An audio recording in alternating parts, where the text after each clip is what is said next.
मुझे समझ में आया। संत महात्मा देह छोड़ने के बाद भी चैतन्य होते हैं, वो कोई मुर्दे नहीं बन जाते।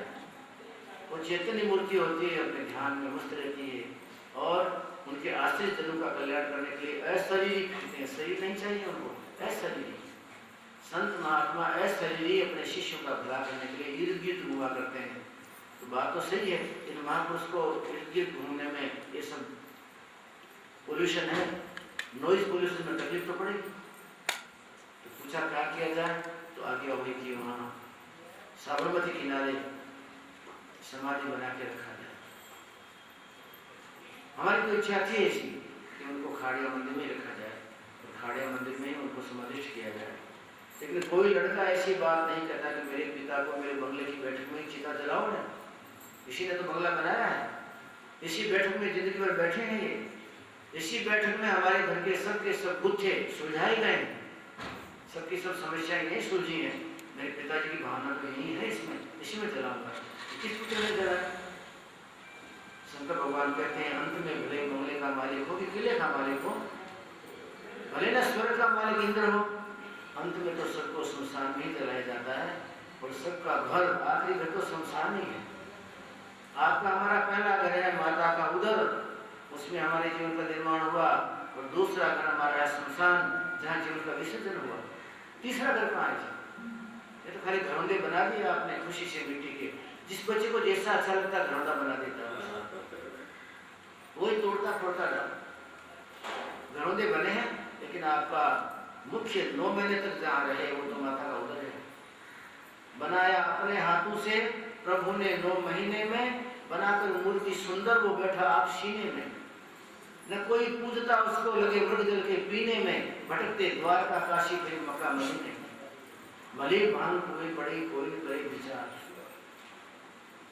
सारे संसार में भान पड़ी, कहाँ कोई विचार करता है कि 9 महीने तक मेरे परमात्मा ने मेरी माँ के उदर में रह के मेरा कितना सृजन किया, बनाया अपने हाथों से प्रभु ने 9 महीने में। अरे आपको हमको परमात्मा ने बनाया है, इसकी कदर करना। परमात्मा ने जो मूर्ति बना दी उस मूर्ति की आप कदर नहीं करते हैं। आदमी आदमी को मार देता है, आदमी आदमी से ईर्ष्या करता है। आप परमात्मा की कृति से ईर्ष्या करते हैं, उसकी बनाई हुई नमूने की मूर्ति से आप ईर्ष्या करते तो जगत में ठिकाना कहाँ होगा? परमात्मा ने आपको बनाया है, 9 महीने तक परमात्मा के साथ आप रहे माता के उदर में। उस समय उल्टे थे, माता के उदर में बालक उल्टा होता है, मस्तक नीचे होता है और पैर ऊपर होते हैं, और माता के मलमूत्र की नली उसके मुंह के पास से निकलती है। इतनी गंदगी उसको लगती है, प्रार्थना करता है परमात्मा क्या मैंने नीच कर्म कर डाले थे कि ये मलमूत्र की गंदी नली मेरे मुंह के आगे से बह रही है, आप कृपा करो मुझे निकालना। माता के उदर में जब दुख और तकलीफ और पीड़ा में रहता है तो प्रार्थना करता है, और बाहर आने के बाद में फिर पैर नीचे हो गए, सिर ऊपर हो गए, ऐसे चलने लगे, उल्टा हो गए। माँ के उदर में था वैसा लटकता रहता तो ठीक रहता। प्रार्थना करता बार बार, मैं उल्टा लटका हूँ, कृपा करिए, सिर के बल चलता हूँ, कृपा करिए। लेकिन माता के उदर में से निकलते परमात्मा ने कहा बहुत इसने तकलीफ सहन की है, इसको ठीक करूँ। तो भगवान ने फिर उसको सुलटा किया, पैर नीचे कर दिए, सिर ऊपर कर दिया, सिर घूम गया, सिर को ठिकाने ही नहीं रहा। हमारा सिर घूम नहीं जाए, इसलिए संत का संग और भक्ति का रंग चाहिए। ये जो न रहेगा तो हो सकता है सिर घूम जाएगा, इसलिए कि आप उल्टे लटकाए हुए नहीं हो। भूल कर दी परमात्मा ने, आपको उल्टा कर दिया। रखना उल्टा ही चाहिए था जिंदगी भर। ये सिर जब घिसता धरती के ऊपर तो ठीक रहते हैं, लेकिन पैरों से चलने गए, सिर ऊपर गया, सिर घूम गया। संसार की नाशवानता को दिखाने के लिए, संसार की नाशवानता को समझाने के लिए शंकर भगवान श्मशान घर में निवास करते हैं, और शंकर भगवान भस्मी रमाते हैं और समझाते हैं इतना कीमती शरीर जिसमें तुम तेल की मालिश करते हो, स्प्रे छाट के आते हो कपड़ों पे, शरीर के ऊपर, मुखमंडल को बार बार सजाते हो, संवारते हो, उस मुखमंडल की ये दशा होगी कि वो आग में जला दिया जाएगा जैसे घास।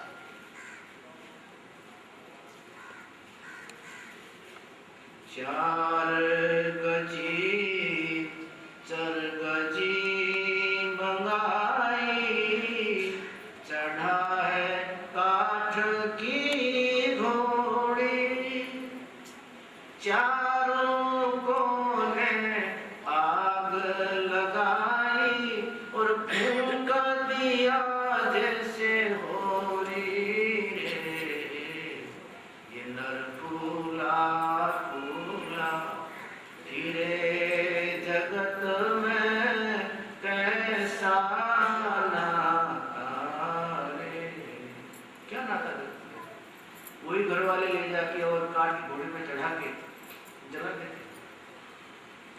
हाड़ जले जैसे जंगल लकड़ी और केस जले जैसे घासा।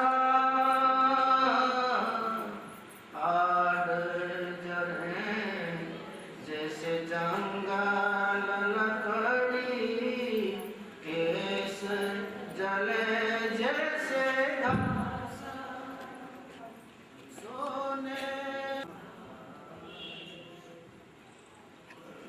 इस शरीर को अपने दिव्य माना था, दिव्य समझ के इसको हमने सजाया था, संवारा था, वो तो जला दिया जाता है। आपने उसको सोना समझा, लेकिन वो तो घास निकला। सोने जैसी काया जल गई, कोई न आयो। विष्णु को भले ही हो, इंद्र देवता को मिले, दिक्पालों को मिले, लेकिन शंकर का भाग निकाल तो हमेशा के लिए यज्ञ में से आपके हमारे जीवन में से संग करने वाला आत्मा निकल जाए तो क्या रहेगा? संग तो जगत की आत्मा है। और आपके हमारे पीछे पड़ा हुआ जो काल है, उस काल के भी महाकाल बन के भक्त की रक्षा करते हैं। करालम महाकाल कालम कृपालम गुणागार संसार पारम नतो नमामि समीशान निर्वाण रूपम विभुव्यापकम ब्रह्म वेद स्वरूपम। ब्रह्म के स्वरूप है वेद का आकार है। निजम निर्गुणम निर्विकल्पम निरीयम चिदाकाशमाकाशवासं पदेयम् तुषाराद्रिशंकाशगौरं गंभीरं मनोभूतकोटिप्रभाश्रीशरीरम् स्फुरन्मौलिकल्लोलिनीचारुगङ्गा लसद्भालबालेन्दुकण्ठे भुजङ्गा चलत्कुण्डलं भ्रूसुनेत्रं विशालं प्रसन्नाननं नीलकण्ठं। दयालु प्रभु नीलकंठ है, ऐसे परमात्मा की निंदा की दक्ष ने शंकर भगवान कुछ नहीं बोले, शांत रहे। शंकर भगवान शांति के अवतार हैं। शांतम प्रशांतम गंभीरम गौरवमयम, ऐसी दिव्य मूर्ति की जो छटा हृदय में बसानी चाहिए, दक्ष पात्र नहीं था निंदा की। और हमेशा के लिए शंकर भगवान को यज्ञ में से निकाल देने की वहां घोषणा कर दी। इंद्रादि देवता ने कहा शंकर भगवान दयालु हैं, लेकिन उनको क्रोधित किया जाता तो फिर बाकी नहीं छोड़ते, फिर तो नटराज संसार का प्रलय कर देते हैं। दक्ष प्रजापति ऐसा मत करो, और हम यज्ञ करेंगे तो हम तो शंकर भगवान को बुलाएंगे, उनकी स्तुति गान की बातें हम करेंगे, उनकी प्रतिष्ठा करेंगे। ये काम तुमको करना तो तुम अपने घर से शुरू करो।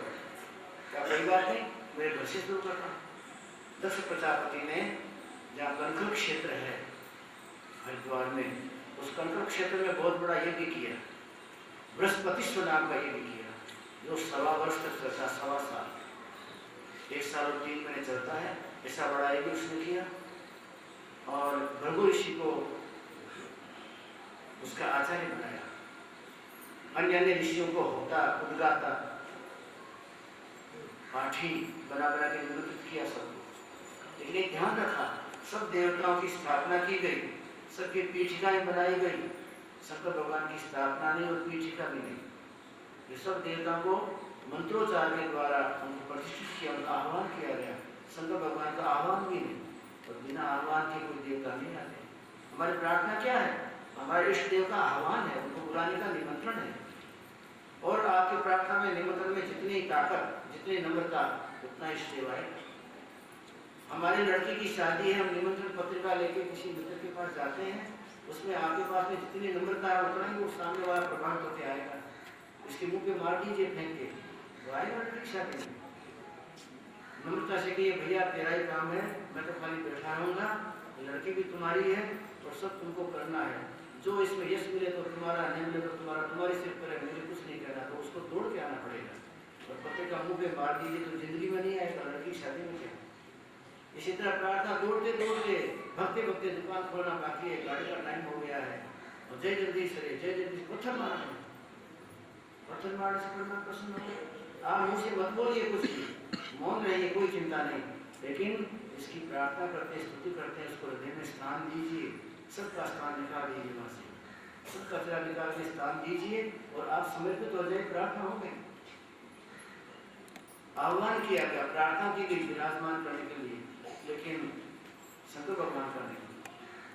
देवताओं का आह्वान हुआ तो देवता आकाश मंडल में विमान में बैठ बैठ के जाने गए कनखल की तरफ, हिमालय की तरफ। और हिमालय के ऊपर जाने के लिए शंकर भगवान कैलाश के ऊपर होके आते थे। कनखल है वो हिमालय से दक्षिण में और कैलाश है हिमालय के ऊपर, उत्तर भाग में, उधर शोभी विमान आते रहे। शंकर भगवान के धर्मपत्नी सती जी ने पूछा, सती जी कौन है? दक्ष की लड़की है। दक्ष ने सती जी को शंकर भगवान के साथ में पढ़ाया।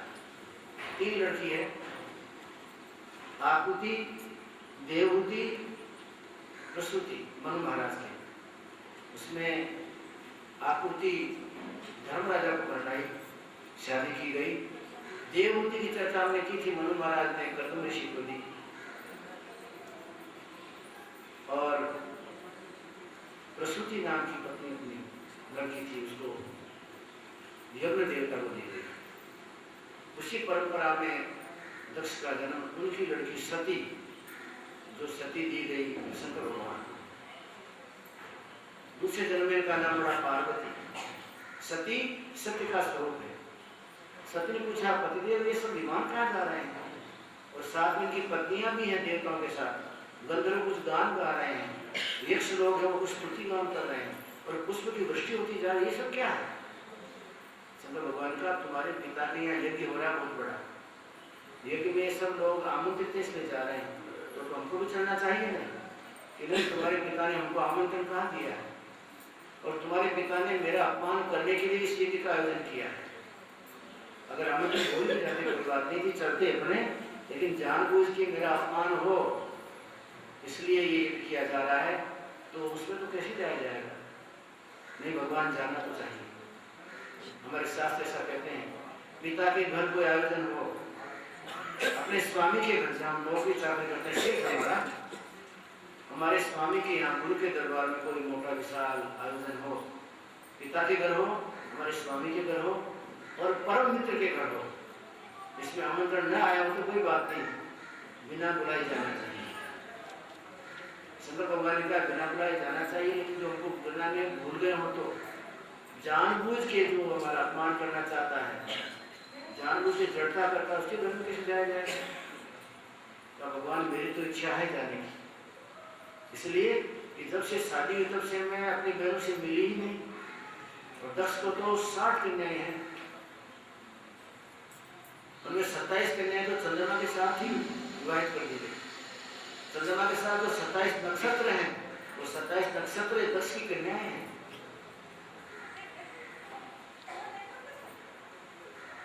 एक कन्या अपनी शंकर भगवान के साथ में विवाहित की, वो सती है। मेरी बहनों से मिली ही नहीं मैं, ये तो अच्छा आयोजन है, हम सब बहनें प्रेम से मिलेंगी, एक दूसरे का दुख सुख सुनेंगी और बड़ा आनंद रहेगा। शंकर भगवान ने कहा, भाई मेरी तो इच्छा नहीं है, इसलिए कि तुम्हारी पत्नी ने मुझे न बुलाया, न तुम्हारा नाम नहीं लिख के कोई पत्रिका भेजी, कैसे जाया जाएगा? तुम कहते हो बिना बुलाए जाई शुभ जानी, शुभ हो तुम नहीं तो अशुभ है, यहाँ कैसे जाएगा? भगवान मुझे इच्छा है जाने की। हमारे शास्त्र बोलते हैं, कोई पतिव्रता स्त्री अपने पति का कहना न मानती हो और उनकी जीवन में बड़ी बड़ी 3 आज्ञाओं को मेट देती तो उसकी मौत हो जाती है। सती ने शंकर भगवान की 3 बड़ी आज्ञाओं को मेट दिया। त्रेता युग में जब शंकर भगवान वन में घूमते थे सती के साथ, तो भगवान राम को लक्ष्मण को राजा के राजकुमारों के बीच में देखा तो चिल्लाते जाते हैं, सीता कहाँ गई, सीता कहाँ गई, सीता कहाँ गई। सीता की खोज में भगवान राम लगे हैं। लक्ष्मण भी चिल्लाता है, भैया सीता मिलेगी, मेरी भाभी मिलेगी, चिंता मत कीजिए। भगवान राम बेहोश होकर गिर पड़ते हैं। लक्ष्मण अपना पीताम्बर गंगा के पानी में डुबो के उस पानी को छाट छाट के आंखों में मुंह पर खड़ा करता, भैया चिंता न करो, किसी भी कीमत पे हम भाभी को ढूंढेंगे। भगवान राम को सीता का विरह नहीं है, भगवान राम को सीता का मंदिर में क्षोभ भी नहीं है, अलगपना भी नहीं लगता है। लक्ष्मण की परीक्षा हो रही है। लक्ष्मण मुझे परब्रह्म परमात्मा मानता तो अभी मुझे क्या मानता है कि एक स्त्री लोलुप व्यक्ति है ये। मैं तो मेरी पत्नी के पीछे सीता सीता करता बोलूंगा। हे भ्रमरो, हे भ्रमरगुंज, हे भ्रमरगंज, तुम्हारे जैसे काले बालों वाली सीता को तुमने देखा? हे मृग, तुम्हारे जैसे बड़े बड़े नेत्र वाली सीता को तुमने देखा? इसमें से कामी पुरुष कामिनी के वर्णन करता हूँ अंगों के, इस तरह से वर्णन करते करते दौड़ते हैं, पेड़ को पकड़ के रोकते हैं। ये पेड़, तुम तो इस जंगल की घटनाओं की साक्षी हो, तुम्हारे सामने कोई साक्षी घटना घटी कि कोई ले गया और सीता कौन ले गया? झकझोरते हैं पेड़ को। लेकिन लक्ष्मण को बार बार वृद्धि होती है भक्ति में। देखो मेरा परमात्मा अपने भक्त को कैसे याद करता है। सीता परमात्मा की स्त्री नहीं, भक्त है उनकी। लक्ष्मण के मन में ये भाव, सीता मेरे परमात्मा की भक्त है, परमात्मा उसके ईश्वर है, स्वामी है। एक स्वामी अपने भक्त के लिए कितना दुखी है, कितना चिंतित है। अरे जो भक्त के लिए अपना तन बदन सुधि खो देता हो, ऐसे परमात्मा को नहीं बजाया जाए तो किसको बजाया जाए? अपने भक्त के लिए आकुल व्याकुल हो गया हो जो परमात्मा, खाना पीना भूल गया हो जो परमात्मा, ऐसे परमात्मा को छोड़ के किसी को नहीं बनूंगा। जैसे जैसे घटना बढ़ती गई ऐसे ऐसे लक्ष्मण की वृत्ति दृढ़ भाव भक्ति का बढ़ता है। आप हमारा शायद ये भाव नहीं हो सकता। तो वो लक्ष्मण तो परम भक्त है, भक्त की परीक्षा हो रही है कि मुझे क्या मानता है। लेकिन लक्ष्मण के मन में सपने में भी विकार नहीं आया, परमात्मा को दिव्य स्वामी मान के बजा। सती ने पूछा, महाराज अभी आपने नमस्कार किया शंकर भगवान, दूर से किसको किया? शंकर भगवान ने राम भगवान को, पार्वती परमात्मा के अवतार को दूर से नमस्कार किया और मन में प्रणाम किया, इसलिए कि मेरे परमात्मा अभी संसारी मनुष्य के नाटक में लगे हुए हैं। मैं जाके प्रणाम करूंगा तो सावचेत होना पड़ेगा और फिर मुझे प्रणाम करेंगे सारा पोल खुल जाएगी, ये नहीं खुले। भगवान का काम होता रहे, उस नाटक में विक्षेप न करने के लिए शंकर भगवान ने दूसरे प्रणाम किया। सती जी को संक्रमण, सती जी ने पूछा कि ये कौन पुरुष था कि आपने प्रणाम किया? अरे यहाँ कोई मंदिर नहीं है, यहाँ कोई बहुत विशाल मूर्ति नहीं है, महात्मा कोई आश्रम नहीं है, दो राजकुमार तड़पते तड़पते बोलते बोलते पागल की तरह जा रहे, आपने प्रणाम कर दिया। सती तुम भी प्रणाम करो, ये प्रणाम करने योग्य है और इसको राजकुमार न मानो। ये बड़ा महापुरुष राजकुमार नहीं है, ये तो पार्वती परमात्मा है। अपने भक्तों के लिए धरती के ऊपर नर्तन धारण किया है और अपने भक्तों को जन्म रंजन भंजन भीड़ा, अपने भक्तों का मनोरंजन करने के लिए और भंजन भीड़ा पापों का दूर करने के लिए प्रभु ने अवतार लिया। नहीं माना, ऐसा भी अवतार होता है पत्नी के लिए चिल्ला रहा अवतार नहीं। शंकर भगवान का तुम्हारी इच्छा। शंकर भगवान प्रणाम करके अपने आश्रम की तरफ से चले, बार बार पूछती गई, भगवान क्या कारण है कि आपने प्रणाम किया उन पुरुषों को? मैं पूछती हूँ, आप पूरा जवाब क्यों नहीं देते? शंकर भगवान का मेरा एक ही जवाब है, जन रंजन भंजन भव भीरा प्रभु हिमाय प्रभु ने अवतार लिया। मेरे को तो विश्वास नहीं है, आप कहो तो परीक्षा ले लो, ले लो परीक्षा, तुम्हारी इच्छा। हमारे शास्त्र में कभी किसी की परीक्षा मत लीजिए। परमात्मा ने कोई पात्र, कोई मूर्ति, कोई आकृति बनाई तो परमात्मा ने पूरी कला उसके अंदर में डाल दी है, उसी क्या परीक्षा लेंगे आप? अगर एक आदमी तिनके की परीक्षा लिया जाए, तिनके की परीक्षा लेने के तिनकों को तोड़ डालेगा, कितनी ताकत है, परीक्षा लेता हूँ और ताकत समझ के तिनके को तोड़ दिया है। भगवान राम ने प्रणाम किया, माता जी मैं आपको प्रणाम करता हूँ, मैं दशरथ का लड़का राम आपको प्रणाम करता हूँ। और सीता के रूप में, गुप्त रूप में जो सती खड़ी थी उसको आग लग गई, अरे मुझे तो पहचान लिया, ये तो शंकर भगवान की पत्नी मेरी माँ। माता जी मैं दशरथ जी का लड़का राम आपको प्रणाम करता हूँ। और माता तुम वन में अकेले क्यों घूमती हो? वन ही अकेले फिर ही है, तो तुम्हारा क्या हेतु है कि तुम वन में अकेली घूम रही हो? हमारे शास्त्र में स्त्री को अकेली घूमने की छूट नहीं है। स्त्री की 3 अवस्थाएं हैं। पहली अवस्था है बालिका, फिर दूसरी अवस्था प्रौढ़ा यौवन की और तीसरी है वृद्ध अवस्था। तीनों अवस्था में स्त्री को स्वतंत्र घूमने की छुट्टी हमारे शास्त्र ने नहीं दी। हमारे शास्त्र बड़े महान हैं। स्त्री को लक्ष्मी माना गया लेकिन परिधि में रखा है। जब बालिका हो तो अपने पिता के साथ कहीं जाए, कोई सभा में, सोसाइटी में, देव मंदिर में, पूजा में, पाठ में पिता और माता के साथ कहीं जाए, बालिका भी अकेली नहीं जाए। और जब प्रौढ़ हो गई हो तो फिर अपने पति के साथ कहीं भी जाए, और जब वृद्ध हो गई हो तो अपने बेटे को साथ में निकले, हिमालय जाए, कि काशी जाए, कि कश्मीर जाए, कि जगन्नाथ जाए, अपने बच्चों के साथ जाए। स्त्री नैव स्वतंत्र का, शास्त्र ने स्त्री को स्वतंत्र नहीं रखा। तो भगवान राम ने प्रश्न किया, बन ही अकेले फिरे के हेतु, और कहो बहोरी कहाँ वृष के तू, मेरे पिता वृष के तो भगवान शंकर कहाँ है? और पत्थर लगा जोर से, अरे मुझे भी जान गए और मेरे पिता को भी जान गए और मेरे पति को भी जान गए। हे वृष के तू भगवान शंकर की धर्मपत्नी सती जी, आप वन में क्या हेतु है, क्या कारण है कि बिना पति के अकेली घूमती हैं? दौड़ते दौड़ते गई शंकर भगवान के पास। शंकर भगवान ने पूछा, कैसी परीक्षा ली? तुमने कहा मैं परीक्षा लूंगी, तो क्या कहा जाए कि मैं सीता बन गई थी? क्या महाराज कोई परीक्षा नहीं ली, मैंने जैसे आपने लंबे लंबे प्रणाम किए थे, दंडवत प्रणाम आपने 3 किए, मैंने 4 किए। अपने पति के सामने गलत बोल रही, एक तो वहां गलत बोली, शंकर भगवान ने कहा है पारब्रह्म परमात्मा है, इस पारब्रह्म परमात्मा को प्रणाम कर, तो नहीं कहा, नहीं प्रणाम किया, बात को नहीं माना। सबसे पहले झूठ बोली कि पति के वचन नहीं माने, और यहाँ पति से कपट किया, वचन को बात और थी, कहा कुछ और। मैंने प्रणाम किया, कछु न परीक्षा लीन गुसाई, और कीन प्रणाम तुम्हारी ही नाई। आपकी तरह मैंने प्रणाम किया। शंकर भगवान ने कहा मेरे तो से प्रणाम नहीं कर सकती, मैंने 1000 वक्त कहा तो नहीं किया, अब किसी किया होगा? शंकर भगवान ने ध्यान किया, ध्यान में पता लगा कि ये मेरी पत्नी सती सीता बन गई। सीता तो मेरी माँ है, एक दिन मेरी माँ बन गई तो इसको मैं घर में नहीं रखूंगा, मेरे घर में रहे तो मेरी माँ बन के रहेगी। संकल्प कर लिया मन ही मन में, आज से मैं मेरे मन से सती का त्याग करता हूँ, और सती का त्याग करता हूँ। संकल्प करते आकाश में थे फूल बरसे, आकाश में आवाज आई, शंकर भगवान धन्य है, धन्य है, धन्य है। ऐसा प्रण कौन ले सकता है आपके सिवा, ऐसा प्रणपति, प्रण का मालिक। ऐसा महाराज आपका जय जयकार क्यों हो रहा है? क्या प्रण आपने ले लिया? सती मैं तो प्रण लिया ही करता हूँ, मेरे लिए, जगत के कल्याण के लिए मेरे प्रण हुआ करते हैं।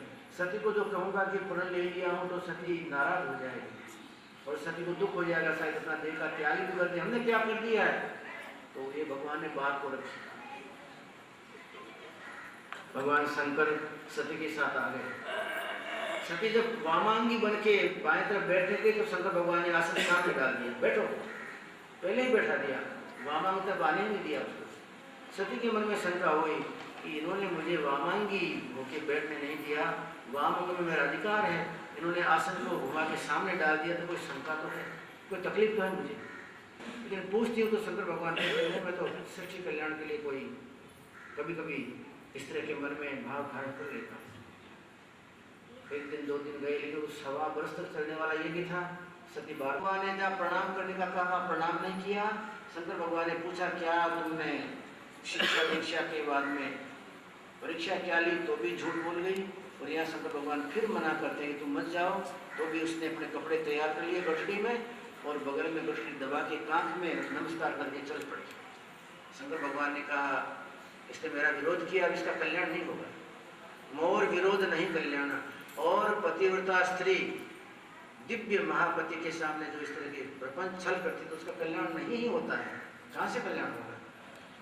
शंकर भगवान ने मर्यादा रखी, नंदी नाम के अपने गण को कहा है नंदी अपने ऊपर बैठा के इसको ले जाओ, ये चलती चलती अकेले पहाड़ों में कहाँ जाएगा।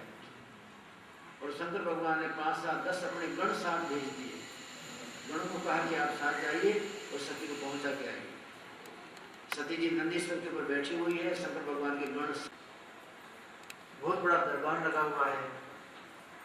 सती जी नंदीश्वर से उतरी और जैसे ही महल के अहाते में प्रवेश किया कि सामने माँ खड़ी थी और 59 बहनें खड़ी थी। दूर से देख के पहचान ले रहे हमारी बड़ी बहन आई, सबसे बड़ी थी सती जी। आप पुरुष का जीवन स्वच्छंद है, कुछ भी खा लेगा, कुछ भी पी लेगा, न खाने का खाएगा, न पीने का पिएगा, और फिर घर के अंदर फिर भी डांट फटकार उसकी रहेगी। और पत्नी स्त्री ये तो महान सूरवीर है, अपने बाप के घर से निकल के हमेशा हमेशा के लिए दूसरे घर में चली जाती है, दूसरे गांव चली जाती है, लेकिन उफ तक नहीं करती। सामने वाले लोगों का सबका भाव अलग अलग होता है, सबका स्वभाव अलग अलग होता है। सासू कहती मेरे लिए फीका बनाना, पति बोलता है मेरे लिए तीखा बनाना, देवर बोलता है मेरे लिए ये डालना वो डालना करके सब पात्रों को सुखी रखती है, सबको खुशी रखती है। अपने माता पिता को परिवार को भूल के दूसरे परिवार को अपना बनाने के लिए अपनी कुर्बानी करती है। और रात और दिन एक कर डालती फिर भी कदर नहीं, फिर भी लाते हैं। उस घर को परमात्मा कैसे मार रहे? स्त्री जितनी सूरवीर कोई भी जगत में कोई पात्र नहीं है। सूरवीरता स्त्री के बाप की है। पराये घर में गई और सबको अपना बनाने के लिए अपनी जिंदगी को खत्म कर दिया। और फिर भी वो पराये लोग जब अपने नहीं बनते हैं फिर भी उसके ऊपर में बार बार प्रहार होते रहते हैं। तो अंत में अपने शरीर की लीला समाप्त करने के लिए कहीं पंख में लटक जाएगी, कहीं आग में जल जाएगी, लेकिन अपने घर में जाके पिता को उफ तक नहीं करेगी। सारा शरीर कुर्बानी वाला, सारा जीवन कुर्बानी वाला, फिर भी सम्मान नहीं किया पिता ने। सती ने देखा मेरे पिता नहीं बोलते हैं, माँ नहीं बोल रही है, बहनें दूर चली गई हैं, कोई बात नहीं, आई हूँ तो ये कि मैं दर्शन कर लूँ। कि नारायण के बहुत बड़ा पंडाल लगा हुआ था, बहुत बड़ा तंबू, उसमें दर्शन करने को गई तो देखती है कि वहाँ भृगु ऋषि बैठे हैं, जिनके आचार्य और ऋषि मुनि महात्मा सब उच्चारण कर रहे हैं। सब देवताओं के वहाँ पीठ ठिकाए हैं। शंकर भगवान की पीठ नहीं है, शंकर भगवान का सिंहासन नहीं है, शंकर भगवान के नाम के मंत्र भी नहीं बोले जा रहे हैं, अवहेलना किया है। और शंकर भगवान को कोई भोग प्रसादी भी नहीं चलाई जा रही, अवहेलना की है। सत्य ने कहा ना शंकर भगवान की अवहेलना की जाए वहाँ तो ये शरीर रखना भी ठीक नहीं।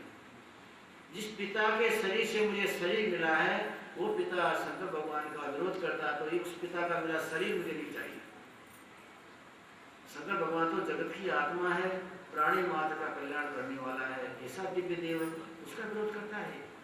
सती जी को सहन नहीं हुआ, आंखें बंद करके शंकर भगवान का स्मरण करके जहाँ यज्ञ चलता था यज्ञ की वेदिका में कूद पड़ी। कूदते ही अग्नि हड़हड़ करती जलती थी, ज्वालाओं में जल के भस्म होने लगी। में साथ में आए हुए गण भी विचलित हुए, सती जी को बाहर निकाला गया। वीरभद्र नाम का शंकर भगवान का गण था, उसको जानकारी हुई कैलाश में कि सती जी को जला दिया गया, सती खत्म हो गई है। वीरभद्र आया और आते ही सबसे पहले उसने जिन जिनने शंकर भगवान की तरफ अंगुली उठाई सबकी अंगुली काटी, जिन्होंने शंकर भगवान की तरफ टेढ़ी दृष्टि की सबकी आंख निकाल दी, और जिन्होंने शंकर भगवान के विरुद्ध के स्तोत्र बोले सबकी गर्दन उड़ा दी। और भृगु ऋषि की गर्दन उड़ाने के लिए तलवार चलाई लेकिन गर्दन नहीं कटी, बहुत कोशिश की। आकाशवाणी हुई, वीरभद्र शांत हो जाओ, ये तो ऋषि महामुनि है, ये अवध्य है, ये मर नहीं सकते तुमसे, तुम्हारे पास इतनी ताकत नहीं है कि ऋषि के तुम गर्दन काट डालो, शांत हो जाओ। वीरभद्र शांत हुए।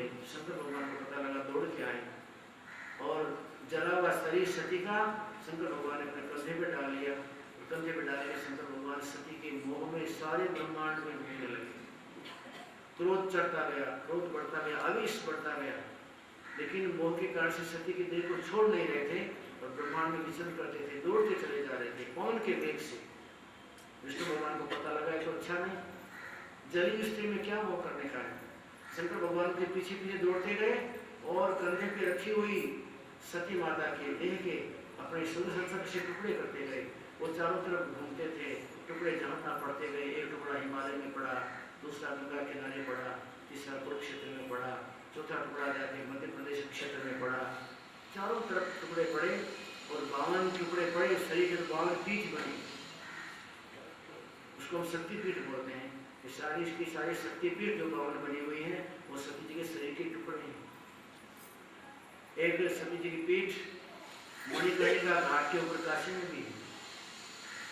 काशी स्नान करने गए तो वहाँ नाव में बैठ के और नाविक शिखा में सब घाट तो बताऊंगा थोड़े थोड़े। प्रहलाद घाट कौन सा जिसमें प्रहलाद ने भक्ति की थी परमात्मा की, वह प्रहलाद घाट है। हरिश्चंद्र घाट कौन सा है? हरिश्चंद्र ने स्मशान के अंदर में मुर्दों को जलाया था और नौकरी की थी उसने, वो कहाँ है? प्रहलाद घाट, हरिश्चंद्र घाट, गौ घाट, तो तुलसीदास जी ने जो रामायण लिखी थी वो दिव्य घाट सब कहाँ है? सब घाट बताते बताते चलता था वो। एक घाट आया तो कहा ये मणिकर्णिका घाट है। मैंने कहा मणिकर्णिका घाट से यहाँ मणियाँ निकली थी क्या? बोले मणियाँ तो नहीं निकली थी महाराज, लेकिन जब दक्ष प्रजापति के यज्ञ में जाने के बाद उस सती के शरीर को शंकर भगवान लेके कंधे पे ब्रह्मांड में दौड़ते थे, और विष्णु भगवान चक्र से उसके अंग प्रत्यंग का टुकड़े लाते थे। उस समय उनके कान के अंदर में लगी हुई मणि, कान की मणि यहाँ गिरी हुई है, कान का टुकड़ा पूरा मणि के कुंडल के साथ गिरा हुआ है। मणि कर्णिका मणिकान, सती जी का एक कान कटा सुदर्शन चक्र से और दौड़ते दौड़ते वहां गिरा। तो वो नदी का किनारा था गंगा जी का काशी में, और वो कान मणि के साथ में गिरा। तो मणिकर्णिका घाट में निकाले, तुम तो शास्त्र दिया भाई, तुम तो हमसे बड़ा चला है, ऐसा बातें तुम्हें कहाँ मालूम है? हमारा रोज रोज यहाँ लोग आते हैं, उन सबको बताते बताते हमको सब जानकारी हो गई। इस तरह से बावनी पीठिकाओं का निर्माण हुआ।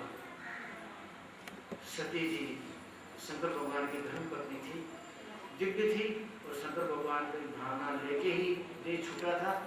दूसरी जिंदगी में हिमालय महाराजा के यहाँ वो पार्वती बन के आई, और शंकर भगवान को प्राप्त करने के लिए उन्होंने तपस्या की, और तपस्या के प्रभाव से उनको फिर शंकर भगवान पति के रूप में मिले। तपस्या करने से शंकर भगवान पति के रूप में मिलते हैं, इसलिए हमारी कुमारिका कन्याएं भी शंकर जैसा वर प्राप्त करने के लिए व्रत किया करती हैं, और शंकर जैसा वर मिले इसके लिए व्रत करके उपवास करके उसका उल्लंघन करती हैं। ये विध्वंस हो गया। सबसे पहले तो वीरभद्र ने दक्ष प्रजापति की गर्दन काटी, और गर्दन काट के उसको हवन में डाल दिया, यज्ञ में डाल दिया, उसका होम हो गया, जल गया। देवता दौड़ते दौड़ते आए, ब्रह्मा आए, विष्णु आए, इंद्र आए, कुबेर आए, सब आए। शंकर भगवान से कहा, महाराज आप तो जगत की शुभ कामना के लिए तीन देवता युक्त हैं, आप तो जगत के मालिक हैं, आप जब ये पुण्य कर्म होते होते बंद करा देंगे तो जगत में हवन कौन करेगा? ये पुण्य कर्म तो पूरा होना चाहिए, ये हवन तो अधूरा रह गया। और इस हवन का यजमान था, उसका सिर काट के इसमें होम दिया गया। अब क्या होगा? यजमान के बिना हवन पूरा नहीं होता है, और हवन पूरा नहीं होगा तो धर्म की विधि बाकी रह जाती है। महाराज धर्म की विधि जो बाकी रह जाएगी और धर्म पंगु बन जाएगा तो संस्कृति खत्म हो जाएगी। आप तो संस्कृति के पोषक हैं, कृपा कीजिए, इसका सिर फिर लगा दीजिए। तो कहा भाई लाओ सिर, कोई भी मैं लगा देता हूँ, लाओ सिर कहाँ है? तो कहा सिर को डाल दिया गया, तो हवन कुंड में खत्म हो गया। अरे दूसरा कोई ले आओ। सब बड़े बड़े जंगल में तुमने किसी बकरी का सिर काट दिया गया था, बकरी को तो खा गए थे कसाई लोग, सिर पड़ा रहा तो उसको ले आए वीरभद्र। शंकर भगवान ने दक्ष के धड़ के ऊपर बकरी का सिर रखा, और रखने के बाद में शंकर भगवान ने उसके कमंडल में से पानी छाड़ के संकल्प किया, जिंदा हो जाए, जिंदा हो जाए। जीते में शंकर भगवान की निंदा की, शंकर भगवान का अपमान किया, इसमें बकरे का मुंह मिला, और जिंदगी भर मैं करता रहा, मैं तो कुछ नहीं होता, मैं क्या हूँ, मैं तो मौत का घर है, तू करे तो अच्छा है। लेकिन इस व्यक्ति को, मनुष्य को क्या मालूम क्या बात है, मैं नहीं करना आया, मैं बड़ा ज्ञानी, मैं बड़ा स्वरूपमा, मैं बड़ा धन वाला, मैं बड़ा विद्या बुद्धि चतुराई वाला, मैं बहुत बड़े कुटुंब वाला, मैं नहीं करता रहता। हे परमात्मा सब तेरा, हे परमात्मा सब तेरा, हे परमात्मा तेरा, खाली स्तुति में बोलेगा, तेरा तुझको अर्पण कभी किया? बोलने से क्या होता है? जीवन में घटा तो नहीं हो। जिंदगी भर हमको मैं करना आया, तू करना नहीं आया, और तू करना जो आता तो मैं मिट जाती जिंदगी भर के लिए। हे परमात्मा तू ही सर्वस्व है, हे परमात्मा तू ही सबका मालिक, हे परमात्मा तू ही सारे संसार का अधिष्ठाता देव है, हे परमात्मा तू ही सबका पिता है। पिता महर्षि जगत्याम धाता माता पितामहो, मैं सारे जगत का पिता हूँ, पिता का भी पिता हूँ, और सारे जगत की शक्ति को धारण करने वाला मैं हूँ, उसको भूल जाते हैं। मैं करने लग गया प्राणी। शंकर भगवान ने ये भी पूरा करवा दिया। दक्ष प्रजापति को कहा कि जिंदगी में किसी का विरोध नहीं करना चाहिए, इसकी शिक्षा तुम्हें मिली है। बकरे का मुंह मिला, जिंदगी में बकरे का मुंह लेके चला। मैत्रेय महामुनि कहते परीक्षित, इस तरह से दक्ष के कुल कुटुंब की तुम चर्चा तुमने सुनी, उसमें कहने का मेरा मतलब मात्र यही था कि सती जी ने अपने जीवन के अंदर में अपने पति की बातें नहीं मानी, उसके जीवन को नाश होते कोई देर नहीं लगी। हमको भी हमारे जीवन में इसको पति मान लिया, उसको परमात्मा मानना चाहिए। पति में परमात्मा में भेद न माने, पति को परमात्मा मान के चलने वाली पत्नी का ऐसी जिंदगी में भला है, उसको वो बहुत जन्म भोगने नहीं पड़ते। बहुना जन्मना बनते ज्ञानवानों को पते थे, बहुत जन्म इकट्ठे होने के बाद ज्ञान की प्राप्ति होगी, गलत बात है। इसी जिंदगी में हो सकती है जो पति को परमेश्वर माने और उसकी जिंदगी में कोई दोष न देखे, उसके दोषों का अवलोकन न करे। एक दिन उसको समझ में आएगा मेरे दोस्त जानती है लेकिन ये दोषों को अवलोकन नहीं करती, सुधरेगा व्यक्ति। इस वंश में बहुत बड़े बड़े महापुरुष हुए हैं। विदुर जी सबका कहाँ तक वर्णन करूं। विदुर जी की कथा का अनुरक्षित भाव सुखदेव महामुनि में है। सुखदेव की परीक्षित इस तरह विदुर जी ने मैत्रेय महामुनि से दिव्य कथाएं सुनी जिसमें शंकर भगवान का अहोभाव प्रकट हुआ। इसी वंश में आगे चलते चलते ध्रुव हुआ। इसी वंश में एक मनु महाराज का वंश है, स्वयं मनु का वंश। स्वयं मनु के दो पुत्र प्रियव्रतो उत्तान पादश्च, वे सुतो मनुष्य। मनु राजा के दो पुत्र उत्तान पाद और प्रियव्रत। प्रियव्रत का नाम है जो अपने जीवन में व्रत करे, अपने जीवन में कोई दृढ़ता करे, संकल्प करे, बस उसी को प्रिय माने, उसको निभाए। उत्तानपाद ये जीव, आप सब उत्तानपाद है। उत नाम है ऊंचे, पाद नाम है पैरों का। पैर ऊंचा, माथा नीचा तो जीव का होता है। माता के गर्भ में जब जीव होता है पैर ऊंचे मस्तक नीचा। तो उत्तानपाद राजा ये हमारा जीव का प्रतीक है कि माँ के गर्भ में हमारे पैर ऊंचे होते हैं और मस्तक नीचे होता है। उत्तानपाद, पाद ऊपर पैर ऊपर मस्तक नीचे। प्रियव्रत ने संतान ने उनके न होने से राज नहीं किया। उत्तानपाद छोटे भाई को राज मिला। उसको दो रानी, एक सुरुचि एक सुनीति। और हम जो जीव हैं उत्तानपाद हैं, उल्टे लटकने वाले, हमारी भी दो रानी, एक सुमति और एक कुमति। सुमति हमको सन्मार्ग में चलाने की बात करती है, कुमति हमको परमार्थ से गिरा देती है। और मेरे पास नहीं, आपके पास नहीं, प्राणी मात्र के पास दो रानियां हैं, हर जीव के पास, सुमति और कुमति। सुमति कुमति सब के उर रही, और नाथ पुराण निगम सकहि, नाथ पुराण निगम सकहि। हे नाथ, पुराण और निगम सब कहते हैं। सुमति और कुमति नाम की रानी सब जीव के पास। सुमति सन्मार्ग पे चलाती है, कुमति कुमार्ग पे चलाती है। सुरुचि और एक सुनीति। सुरुचि जिसके मन में रुचियां हैं दुनिया भर के भोग भोगने की, वो कुमति है। सुरुचि नाम की रानी को जीव ज्यादा पसंद करता है। दुनिया के भोगों में फंसाने वाली माया को ज्यादा पसंद करेंगे। सुरुचि नाम की छोटी रानी उत्तानपाद को पसंद है। और सुनीति जो नीति की बात करती है, और सुनीति सुंदर नीति, खाली नीति नहीं, सुंदर नीति की बात अपने पति से कहती है, पसंद नहीं है। हमको भी सुमति पसंद नहीं है, कुमति पसंद है। राजा ने सुनीति को अपने प्रिय रानी बनाया और सुनीति को कहा तुम तो महल में रहो, भगवान की भक्ति करो, तुमको हम भजन करने की छूट दे देते हैं। वो भक्ति भावना में लग गई है और ये रानी राजा की प्रिय बन के साथ रहती है। एक दिन सिंहासन के ऊपर राजा बैठे थे, रानी पास में बैठी थी और उनका एक लड़का उत्तम गोदी में बैठा था रानी की। राजा की गोदी खाली थी। ध्रुव दौड़ता दौड़ता खेलता खेलता आया। इच्छा हुई मैं मेरे पिता की गोद में बैठूं। रानी दो है, पिता तो एक ही है। सुनीति नाम की रानी का लड़का, बड़ी रानी का लड़का ध्रुव दौड़ता दौड़ता आया पिता की गोद में बैठने के लिए। तो पास में बैठी सुनीति देखती है कि मेरा लड़का दौड़ता जाता है, पिता की गोद मिलती है कि नहीं, लेकिन सुरुचि ने धक्का मार दिया।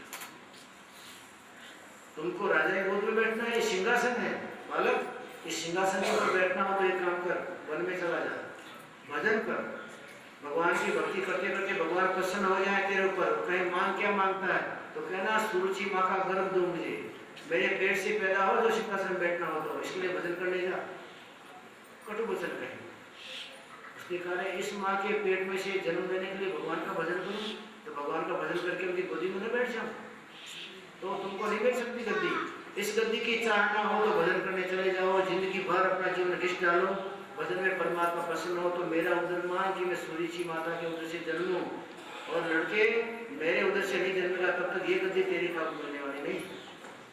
उत्तर पास बैठे देखते थे, बोले नहीं, आदमी रुचियों के बीच में छुप जाता है, रुचियों के पीछे पागल बन जाता है। मन की रुचि उसमें कहाँ पर बाहर निकल पाया है, नीति में कोई नहीं चला, रुचि में फंस गया, बोल नहीं पाया, धक्का मार दिया बालक को। एक दासी खड़ी खड़ी देखती रही।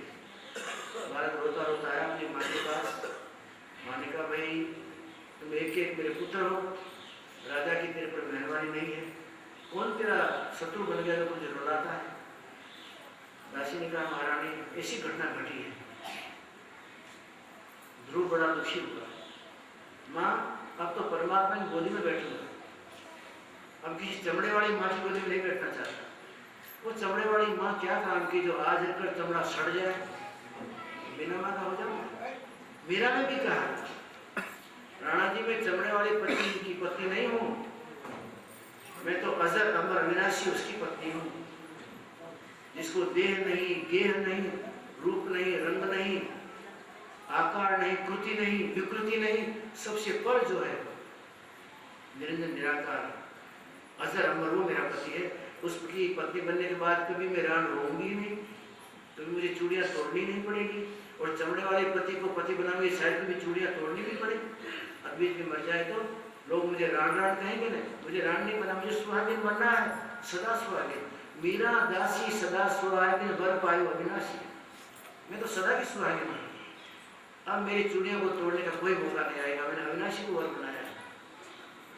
अब मैं चमड़े वाली माँ की गोदी में नहीं बैठूंगा। कौन जाने बहुत जन्म का ज्ञान उसके अंदर रहा होगा, चर्चा नहीं की।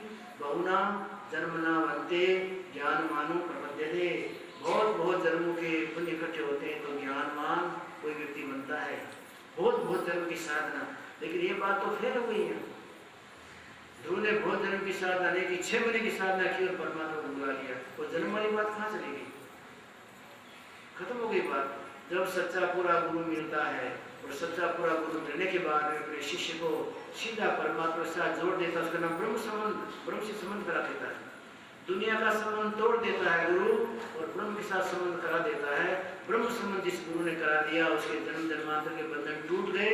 उसके लिए फिर वो बहुना जन्मना बनते, बहुत बहुत जन्म में साधना करने के बाद खत्म। दिव्य गुरु मिले और ब्रह्म संबंध खाया, उसके साथ में 6 महीने में परमात्मा मिलना पड़ा। माँ मैं अब तो परमात्मा की गोदी में बैठूंगा, तुम्हारी आज्ञा ही लेने को आया। माँ ने कहा, लड़के चिंता नहीं करना, इस दुनिया में मान और अपमान अपने कर्म से होता है।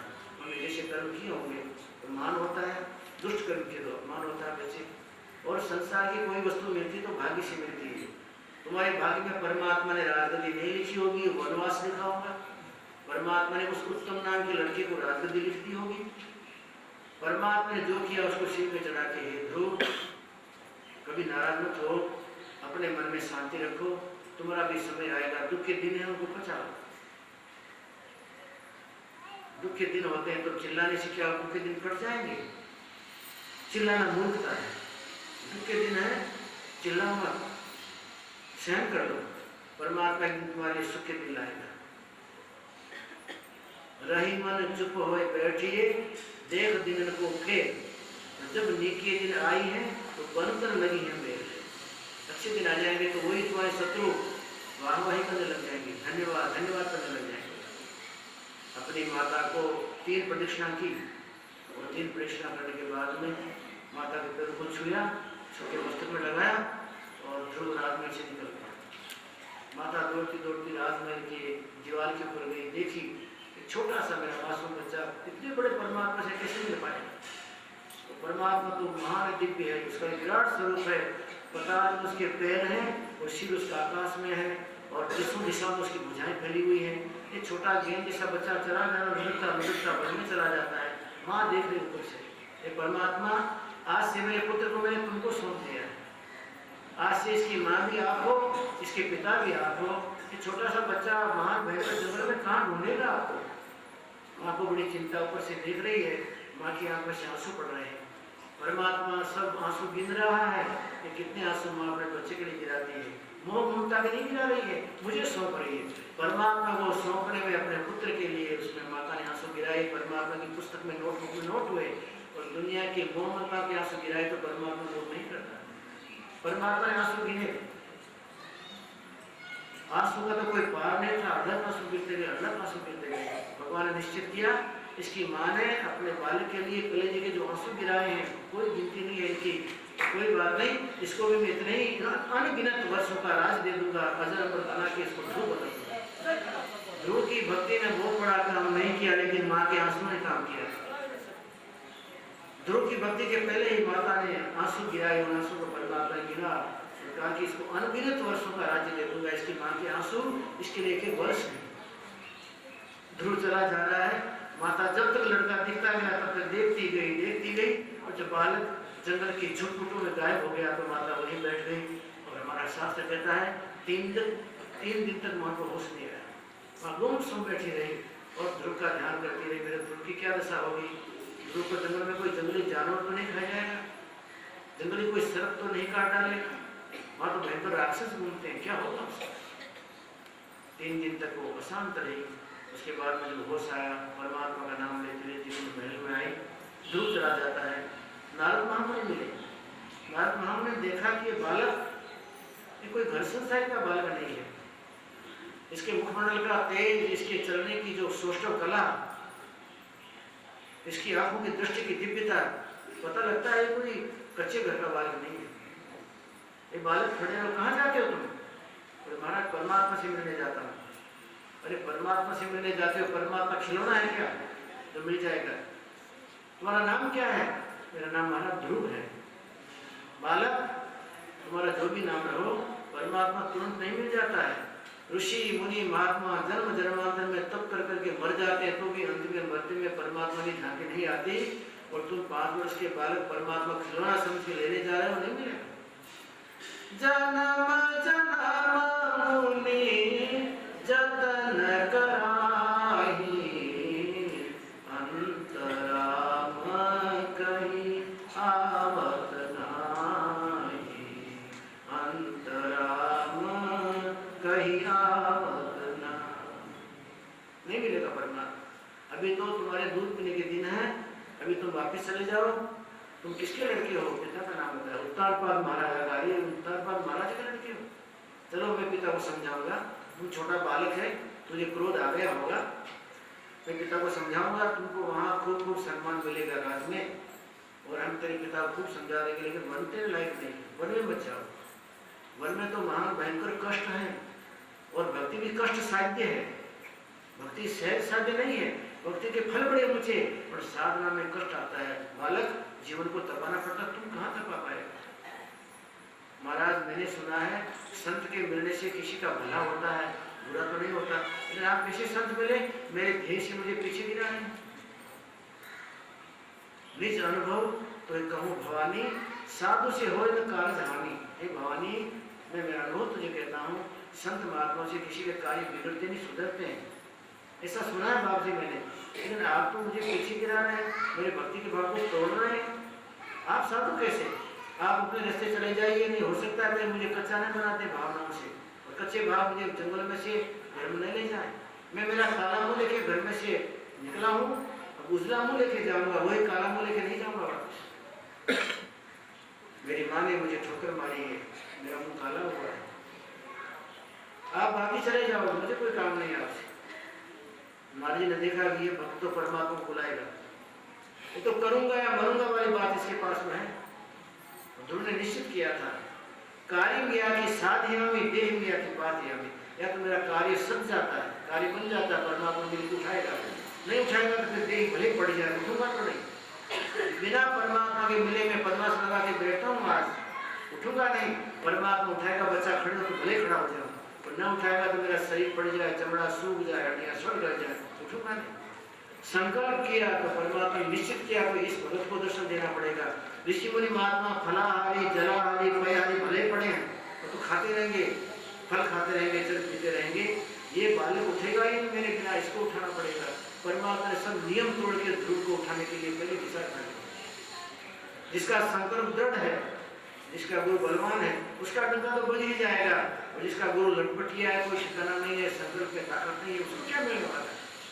गुरु बलवान है, नारद जी का कोई बात नहीं, तेरी ताकत को देख के मेरे मन में भाव जगता है कि बालक तू डंका बजा देगा। चल तेरे को मैं साधना सिखाता हूँ, ध्यान, भजन, धारणा सब उसको खूब समझाई वहाँ जंगल में।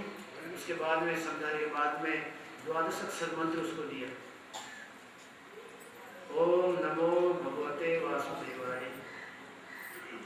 ये 12 अक्षर मंत्र देके कहा इसको तुम जपना, इसको जपने से तेरा कल्याण होगा और तुम ध्यान करना परमात्मा का, जगत के जगदीश्वर का ध्यान करना, शरीर को थोड़ा कष्ट देना और इसके बाद में अंतर में परमात्मा में लीन रहने के लिए इस मंत्र का जाप करना। ओम नमो भगवते वासुदेवाय। आप भी करते होंगे घर पे, कोई मंत्र का जाप तो करते हैं ना। ओम नमो भगवते वासुदेवाय।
6 महीने तक ध्रुव साधना में लीन रहा।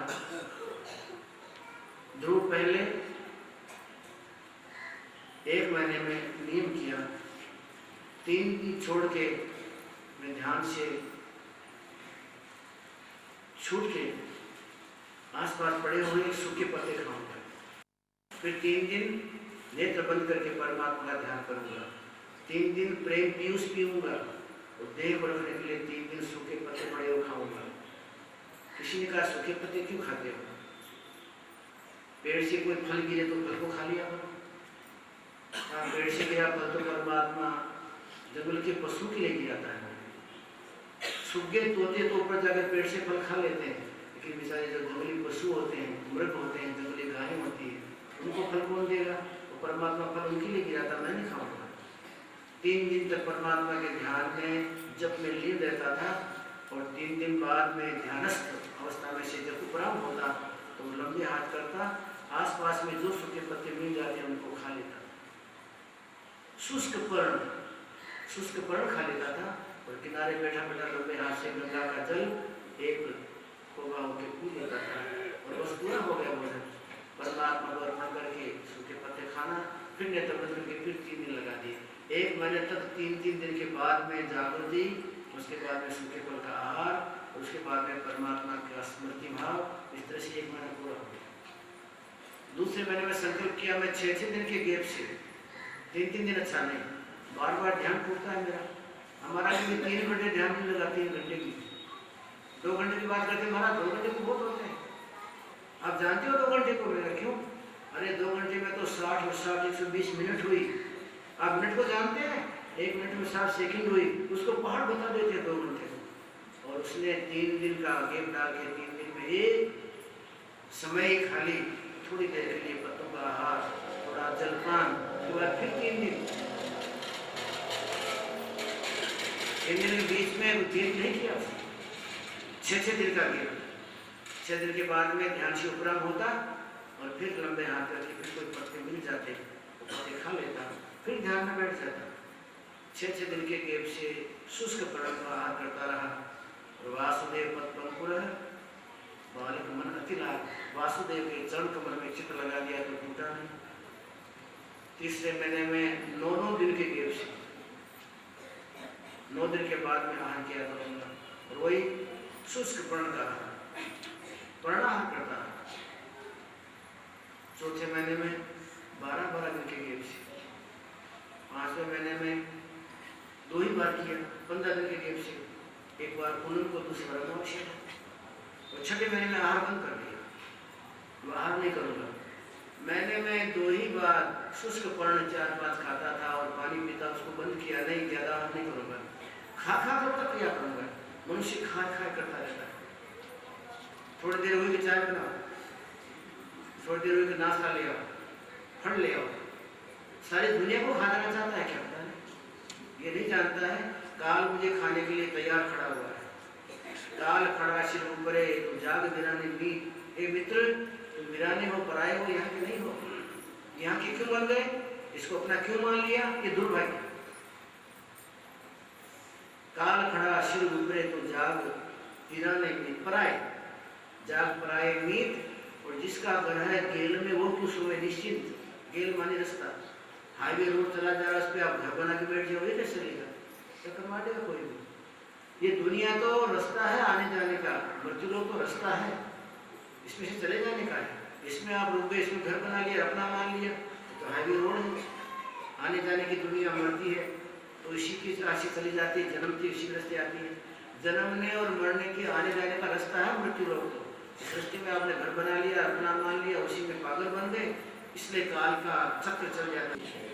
काल अपना व्हीकल लेके आता है, काल का चक्कर लगा कि कोई प्राणी मर गया। कहते क्यों मर गया? अरे कोई आदमी हाईवे रोड के ऊपर झुपड़ी बना ले, बीच में रहने लग जाए, किसी ट्रक की टक्कर लग जाए, कहते मैं कैसे मर गया? ये भी कोई पूछने की बात है? तुमने रोड के ऊपर घर बनाया तो उसके ऊपर ट्रक की टक्कर लगने वाली। आपने हमने मृत्यु लोग तो रास्ता है आने जाने का, उसके ऊपर घर बना लिया तो इसमें तो काल की टक्कर लगने वाली, खत्म हो जाओगे। काल खड़ा सिर ऊपरे, सिर पे तो खड़ा है। 6ठे महीने में उसने अनशन किया, मैं कुछ नहीं खाऊंगा। कुछ नहीं पीऊँगा। खाना पीना बंद कर दिया, और खाना पीना बंद करने के बाद में श्वास लेना बंद कर दिया, श्वास भी नहीं लूँगा। तो ब्रह्मांड का पवन, ब्रह्मांड की हवा बंद हो गई, पवन का वहन बंद हो गया। प्राणी मात्र को पवन नहीं मिला, हवा नहीं मिली, तो सबके श्वास रुंधने लग गए, प्राणी मरने लग गए, ब्रह्मांड में हाहाकार मच गया।